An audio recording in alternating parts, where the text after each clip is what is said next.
Satu, adil itu tidak pernah melakukan dosa besar.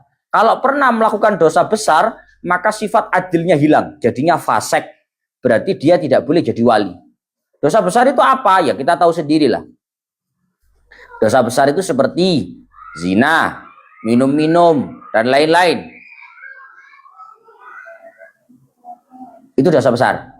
Orang yang pernah melakukan dosa besar, maka dia sifat adilnya hilang. Kalau sifat adilnya hilang, berarti dia tidak boleh menjadi wali dan saksi. Satu, adil itu adalah melakukan dosa besar, tidak pernah melakukan dosa besar. Yang kedua, adil itu tidak terus-menerus melakukan dosa kecil. Kamu pernah melakukan dosa besar? Nggak pernah. Kalau dosa kecil, rutin. Nah ini, sama saja. Dosa besar nggak pernah. Dosa kecil rutin setiap hari. Ngelengi bendino. Duit 10 juta gak duit, tapi bendino rutin. Selawewu. Ya lama-lama jadi 10 juta. Apa maksudnya? Orang yang tidak pernah melakukan dosa besar sekalipun, tapi dia rutin melakukan dosa kecil, setiap hari, terus-menerus melakukan dosa kecil, sama. Maka sifat adilnya hilang. Karena dosa kecil yang terus-menerus dilakukan, itu lama-lama juga jadi besar. Maka sifat adilnya juga hilang. Iki Pak, lesson nomor 1, mungkin ada yang serodok lolos. Pernah melakukan dosa besar? Tidak pernah. Kalau rutin dosa kecil, wah itu setiap hari. Artinya awak dewe Pak, peluang memiliki sifat adil untuk yang kedua saja ini banyak yang nggak lolos. Tapi rasan-rasan bendino, ngomong nih wong bendino, ngilokno wong, ngelarakne wong dan lain-lain. Itu lama-lama terus-menerus dilakukan, menjadikan sifat adilnya hilang. Yang kedua itu. Yang ketiga, lebih-lebih. Apa yang ketiga, Gus? Yang ketiga itu adalah adil itu tidak terus-menerus melakukan perilaku yang mubah, perilaku yang legal, tapi dianggap tidak pantas.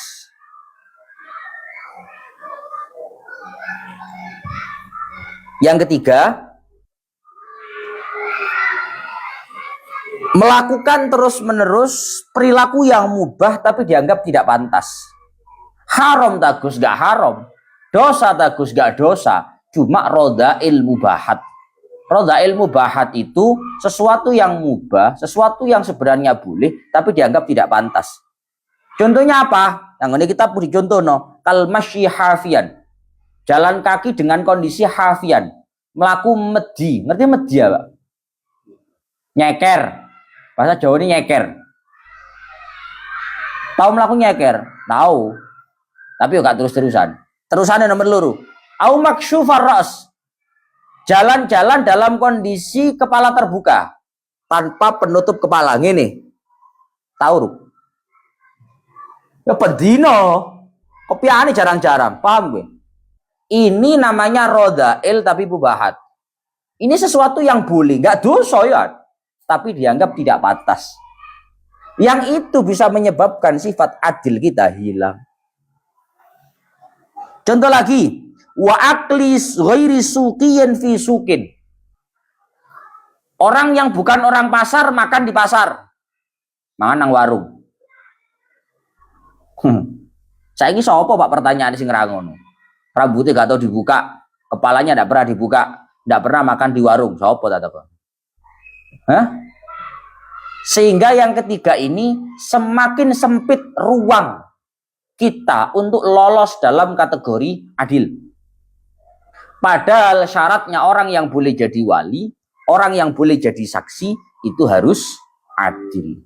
Kalau tidak adil, kalau fasik tidak boleh menjadi wali. Pun ada beberapa pengecualian di sini tentang syarat-syarat tadi. Syaratnya 6 tadi. Pertama, Islam. Kedua, balik. Ketiga, berakal. Keempat, merdeka. Kelima, laki-laki. Keenam, adil. Dari 6 syarat itu ada beberapa pengecualian. Pengecualian yang pertama, illa annahu la yuftaqiru nikahud dhimmiyah ila islamil wali. Pengecualian pertama, kalau mempelai wanita itu non muslim dhimmi, kafir dhimmi. Kalau mempelai wanita itu kafir dhimmi, maka tidak harus walinya muslim. Yes. Kalau mempelai wanita itu kafir dhimmi, non muslim dhimmi, maka tidak perlu walinya muslim. Satu. Wala yaftakiru nikahul amati ila adalatis sayyid fayajuzu ayyakuna fasikon. Yang kedua, pengecualiannya. Kalau yang menikah itu mempelai wanitanya budak, kalau yang menikah mempelai wanitanya itu budak, maka tidak perlu sayyidnya merdeka. Tidak perlu sayyidnya adil. Meskipun nggak adil nggak masalah. Meskipun fasik. Wa jami'u ma sabaqa fil wali yu'tabaru fi syahidain nikah. Semua syarat yang sudah disebutkan tadi, 6 syarat tadi, itu tidak hanya berlaku pada wali nikah saja, tapi juga disyaratkan pada saksi nikah. Wa ammal amma fala yakdahu fil wilayati fil asah. Terus kalau misalkan walinya buta gimana? Apakah tetap boleh jadi wali tapi kondisinya buta? Maka dikatakan di kitab Fathul Qorib ini bahwa kebutaan mata yang tidak mampu melihat itu tidak menghapuskan hak untuk seseorang menjadi wali menurut pendapat yang kuat. Sehingga kalau ada mempelai wanita, bapaknya itu misalkan buta, mohon maaf, bapaknya tetap bisa jadi wali. Tuh, mosok wali dia buta, gak keliru. Lalu apa keliru? Karena urusan akad nikah itu urusan suara.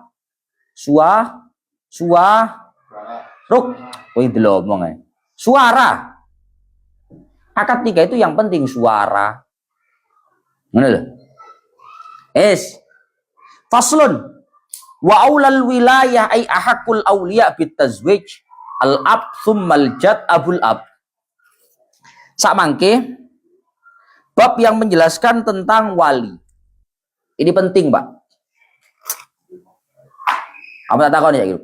Leona ada wedok, kalau ada wanita nikah, walinya siapa? Kalau bapaknya nggak ada. Saudaranya siapa? Saudaranya bapak, paman nih, salah. Orang awam itu punya pandangan, Pak, bahwa yang paling berat jadi wali itu pertama bapak. Kalau bapaknya tidak ada, itu saudaranya bapak, Pak Li, Pak Di, ini tuh, paman, salah. Deloken kitabnya. Faslun wa aulal wilayah ay ahaqul auliya bit tazwij. Sekarang fasal bab yang menjelaskan tentang hak menjadi wali, mulai urutan yang pertama. Siapakah orang yang paling berhak menjadi wali? Urutannya siapa saja? Nah ini. Urutannya siapa saja? Nah ini nanti disebutkan semuanya.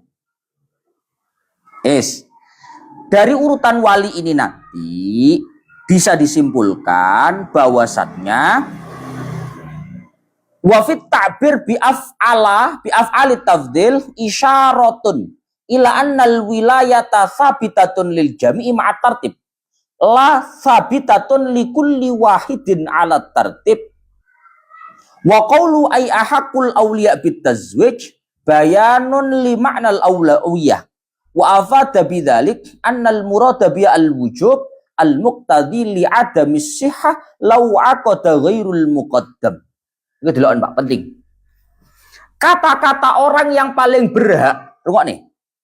Kata-kata orang yang paling berhak menjadi wali itu memberikan pemahaman. Itu memberikan pemahaman bahwa kalau nanti urutan ini dilanggar. Halo. Kalau urutan ini nanti dilanggar,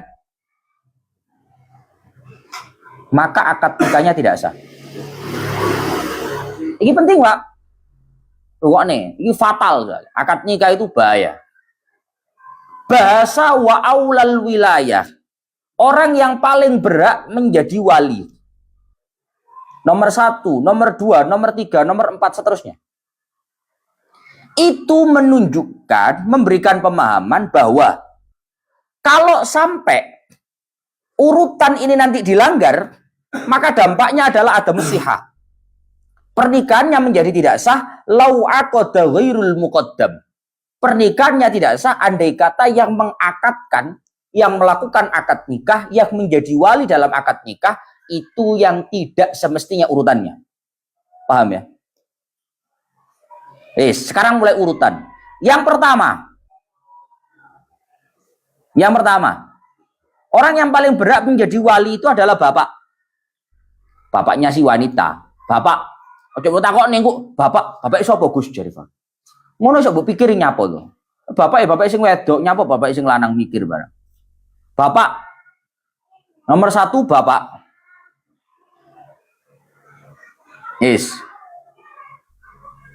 Maka kalau ada bapak, selain bapak, entah itu paman, entah itu kakek, entah itu kakak, wis karepe, semuanya nggak bisa jadi wali. Dan kalau mereka menjadi wali padahal ada bapak yang urutannya nomor 1, maka akad nikahnya tidak sah kecuali dengan cara taukil. Paham tuh? Taukil nopo? Subhanallah. Kowe kok ngaji fikih sik kae ta subhanallah. Taukil itu mewakilkan. Tengok nih. Urutan wali nikah pertama itu adalah bapak. Maka kalau ada bapak, sedangkan yang menjadi wali nikah itu selain bapak, entah itu kakek, entah itu paman, entah itu kakaknya, adiknya, ponaannya, maka pernikahannya tidak sah kalau mereka yang jadi wali, kecuali mereka mendapatkan taukil, mendapatkan wali wakil dari bapaknya. Paham? Paham mesti? Jadi bapaknya gini, aku gak ngakatno wis. Ngono. Moro jare paman nih, aku ae sing ngakatno ngono. Aku ya padha waline kok. Hah? Bapak wali, paman juga wali. Aku saja yang mengakatkan. Bisa nggak Gus? Nggak sah. Loh, kan paman juga termasuk wali. Termasuk wali tapi dalam urutannya. Kalau tidak sesuai urutannya, ada yang nomor 1 kok yang nomor lain jadi wali, maka tidak bisa kecuali dengan adanya taukil. Taukil itu pasrah nih, Pak. Saya wakilkan kepada kamu hak saya untuk menjadi wali nikah. Paham, Bro? Artinya gini, Pak. Kalau urusan taukil itu ndak perlu paman. Wong becak pinggir dalan ya iso. Hah? Paham gue? Wong becak pinggir dalan dijawil, Pak De. Bayaran Pak De 200, Pak De. Anakku rabekno, akadno. Kuwi ora perlu paman. Ora perlu kakek, nggak perlu saudara. Siapapun bisa kalau ditaukil. Maka dari itu penting untuk mengetahui urutan-urutan ini. Karena urutan ini betul-betul berfungsi. Ketika tidak difungsikan, yang menikahkan tidak sesuai urutannya, maka akad nikahnya menjadi batal ketika tanpa taukil. Paham ya? Yang pertama, urutan menjadi wali itu adalah bapak. Kalau bapak nggak ada, summal jad abul ab. Kalau bapak nggak ada, yang menjadi wali adalah kakek, dalam kurung bapaknya bapak.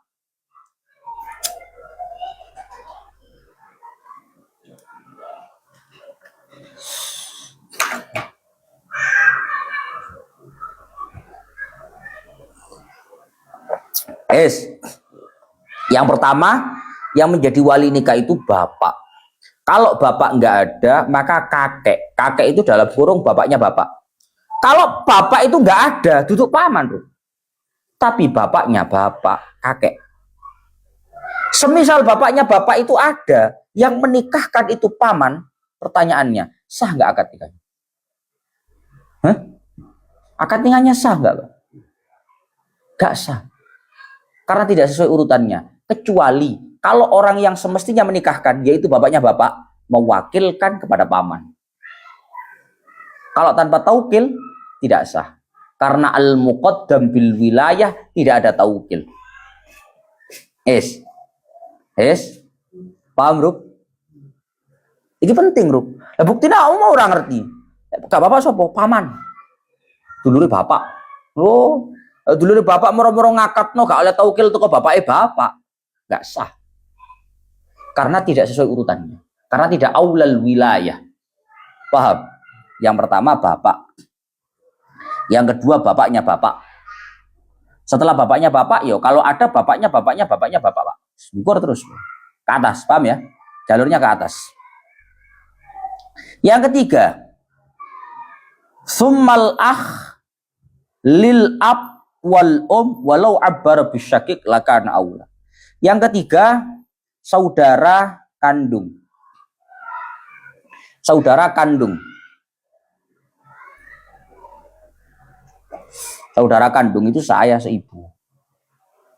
Kalau kakek nggak ada, untuk susu paman, saudaranya sendiri. Kalau ada saudaranya sendiri, saudara kandungnya mempelai wanita. Paham? Bapak Faruk misalkan nggak ada, Farah itu kalau nikah, adikmu itu kalau nikah, yang jadi wali bapaknya bapakmu. Sudah nggak ada, Gus. Kalau nggak ada berarti kamu. Masuk Pak Demu atau Pak Lekmu, aku aja sing ngakati lu, gak iso. Aku sing wae dadi wali. Aku yang menikahkan. Kecuali kalau Pak Lekmu dapat taukil dari kamu. Saya wakilkan akad nikahnya adikku, saudara perempuanku kepada kamu. Karena yang ketiga urutannya adalah saudara laki-laki kandung. Yang keempat, saudara laki-laki tsummal lil ab. Saudara laki-laki seayah. Saudara laki-laki seayah. Yang kelima, anak laki-lakinya saudara kandung. Anak laki-lakinya saudara laki-laki kandung. Ponaan lanang teko dulur lanang. Setelah itu anak laki-lakinya saudara laki-laki seayah. Anak laki-lakinya saudara laki-laki seayah. Setelah itu nomor berapa berarti? Bapaknya bapak. Saudara laki-laki kandung, saudara laki-laki seayah, anak laki-lakinya saudara laki-laki kandung, anak laki-lakinya saudara laki-laki seayah. Yang ketujuh, paman kandung. Paman kandung. Paman adik kandung barang, Gus. Paman kandung itu berarti saudara laki-lakinya bapak seayah seibu. Yang kedelapan, paman seayah. Paman seayah. Yang kesembilan, anak laki-lakinya paman kandung.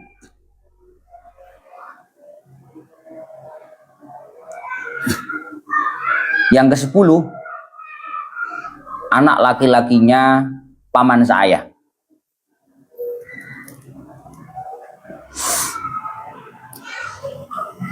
Wes kan? Paham? Kamu kalau ngaji Fathul Qorib begini, kamu jadi tahu bahwa paman itu urutannya nomor belakang. Nomor kesekian. Nomor ke-7.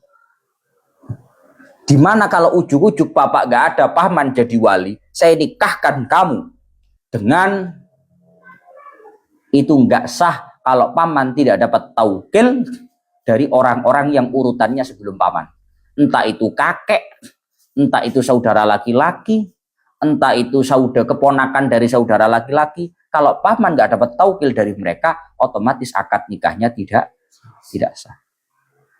Paham? Penting, Pak. Nah, paman itu masuk dalam daftar wali, tapi nomor urutnya sekian.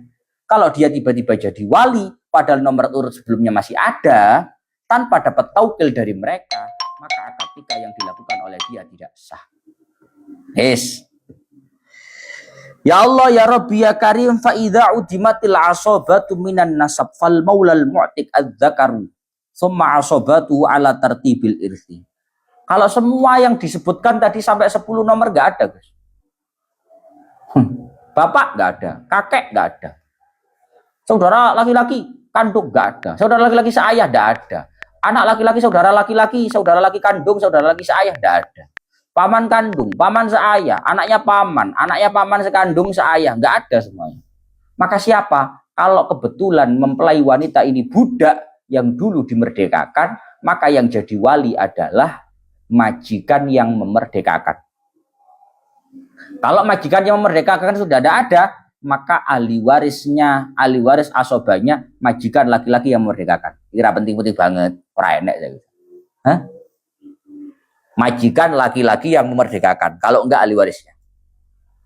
Amal maulatul mu'tiqa idza kanat hayyatan fayuzawwiju atiqataha man yuzawwijul mu'tiqa bitartibis sabiq fi awliya'in nasab. Kalau majikan perempuan yang memerdekakan, maka dia tidak bisa menikahkan. Karena perempuan toh, Pak. Majikan perempuan yang memerdekakan, dia tidak bisa memerdekakan wanita yang dimerdekakan. Melainkan yang bisa menikahkan adalah orang yang bisa menikahkan kepada majikan itu.